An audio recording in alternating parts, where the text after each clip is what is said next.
21 Julie, moedige manne nodig. Ons het meer manne soos Moses nodig.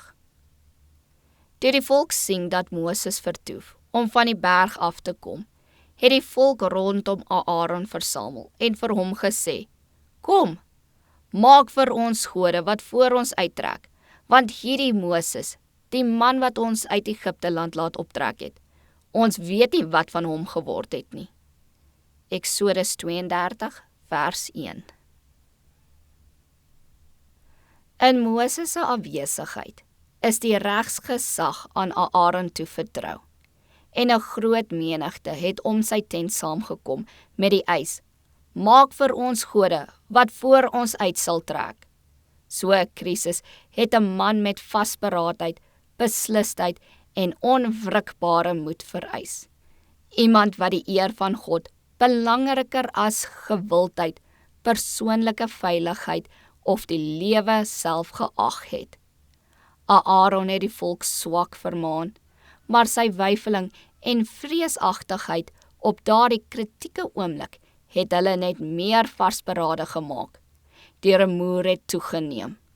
Aaron het vir sy eie veiligheid gevrees, en pleks dat hy op edele wyse vir die eer van God opkom, gee hy aan die eis van die menigte toe. Eers het hy beveel dat die mense hulle goue oorbelle na hom moes bring.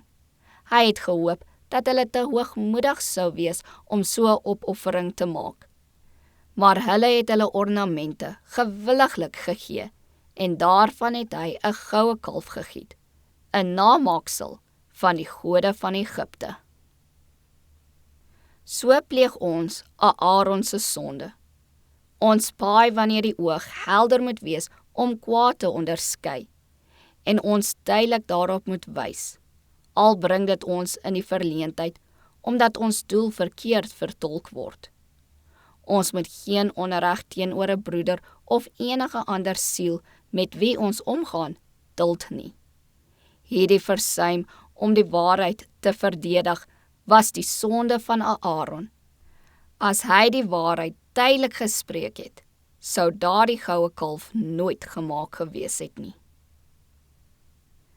Daar is nog buigbare Aarons, wat aan die begeertes van die ongewydes sal toegee, en hulle sodoende sal aanmoedig om sonde te doen. Hulle wat met 'n opdrag van God vereer word, moet nie swak wees of onaangename pligte versuim nie, maar hulle moet Gods wet met onwankelbare getrouheid verrig.